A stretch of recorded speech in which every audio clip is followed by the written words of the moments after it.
அனைத்து சொந்தங்களுக்கும் அடியேனின் ஆத்மா வணக்கங்கள். என்னோட பேர் கவியரசன். நான் கடந்த 15 நாட்களாக ஐயா கிட்ட இந்த பயிற்சி பெற்று பேசிக் செஞ்சிட்ருக்கேன். ஸ்டார்டிங் பார்த்திங்கன்னா என்னால் வஜ்ராசனத்தில் உட்கார முடியல. நாளே என்னால் வஜ்ராசனத்தில் உட்கார முடியல. ஐயாவோட வீடியோ அனுப்பிவிட்டார், இதை அப்படி பண்ணுங்க அப்படின்னு. அதை பார்த்துட்டு சரி இதானே, இதில் என்ன இருக்குது, வஜ்ராசனம் தானே அப்படின்னு நினச்சிட்டு நானும் அசால்ட்டாக விட்டேன். ஆனால் என்னால் உட்கார முடியல. அதனால் நான் முதல் பயிற்சியை எப்படி பண்ணேன் அப்படின்னா, நார்மலாக சம்மணம் போட்டு உட்காந்து தான் பண்ணேன். அன்றைக்கி ஈவினிங் சரிட்டு நம்ம என்னன்னாலும் பரவாயில்ல அப்படின்னு வஜ்ராசனத்தில் உட்கார முயற்சி பண்ணி இப்போதைக்கு என்னால் வஜ்ராசனத்தில் அந்த 5 பயிற்சியும் ஓடிஏட்டில் முடிக்கிற அளவு ஓரளவு நான் தேர்ச்சி பெற்றிருக்கேன்.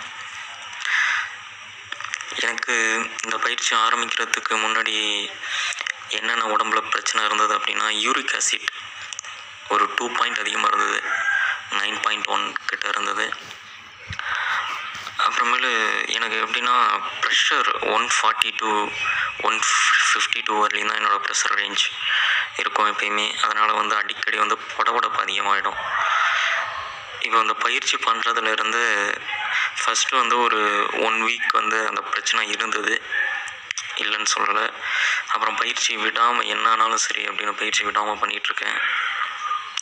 இப்போதைக்கு அந்த பிரச்சனை டோட்டலாக இல்லை. டேப்லெட் சாப்பிட்றது எல்லாத்தையும் விட்டுட்டேன். ரொம்ப ஒரு புத்துணர்ச்சி. நான் காலையில் சீக்கிரமாலாம் எழுந்து பழக்கம்லாம் எனக்கு 7 மணி இது போல் தான் எழுந்திருப்பேன். ஐயா 3:00க்கெலாம் எழுந்திருக்கணும் அப்படின்னு சொன்னார். முயற்சி பண்ணிக்கிட்டு இருக்கேன். ஆனால் கட்டாயம் 4 to 4:30 நான் எழுந்துருவேன். தினமும் எழுந்து அப்போவே ஃப்ரெஷ்ஷப் ஆகிட்டு குளிச்சுட்டு இந்த பயிற்சி பண்ணும்போது ரொம்ப ஒரு மாற்றம் ஏற்படுகிறது. கூடிய சீக்கிரம் 3:30க்குள்ளேயே எழுந்திரிக்க நானும் முயற்சி பண்ணிக்கிட்டு இருக்கேன். அதே போல் சீக்கிரமாக எழுந்திரிக்கிறதுனால பகலில் தூக்கம் வரும் அப்படின்னு ஐயா சொன்னார். ஆனால் தூங்கக்கூடாது அப்படின்னு சொல்லியிருக்காரு. அதையும் நான் கொஞ்சம் கொஞ்சமாக அவாய்ட் பண்ணிகிட்ருக்கேன். என்னால் முடிந்தளவு ஐயா கொடுத்த உணவு முறைகளை பின்பற்றுறேன்.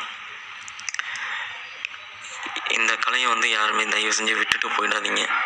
ஏன்னா கிட்டத்தட்ட ஒரு 4 மாதம் நான் ஹாஸ்பிட்டல் அலைஞ்சேன்.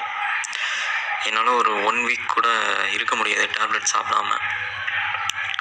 4 மாதமாக இருக்கிற லோக்கலில், அப்புறம் பெரிய ஹாஸ்பிட்டல் திருச்சி, இது போல் போய் எஸ்ஆர்எம் ஹாஸ்பிட்டல், இது போல் பெரிய ஹாஸ்பிட்டல்லாம் போய் காட்டிட்டு எனக்கு இந்த பிரச்சனை தீரலை. ஐயா கிட்ட இந்த வாசி தீட்சை பெற்று 15 நாள் தான் ஆகிருக்கு. இந்த அறிகுறி சுத்தமாக போயிடுச்சு. அது எப்படின்னு எனக்கும் தெரியல. அதனால் உங்களுக்கு உண்டான உடல் உபாதைகள் ஐயா சொன்னார் 10 நாளில் குணமாகும்னு சொன்னார். அதே போல் எனக்கு குணமாயிருக்கு. ரொம்ப நன்றி. ஆத்மா வணக்கம் ஐயா. இந்த 15 நாளில் என்னோடய உடலில் ஏற்பட்ட மாற்றங்கள் இது. நான் தொடர்ந்து ஐயா கொடுத்த முறையை நான் முடிந்தளவு முழுமையாக கடைபிடிக்க நான் ஆசைப்பட்றேன். அதுபோல் கண்டிப்பாக கடைபிடிப்பேன்.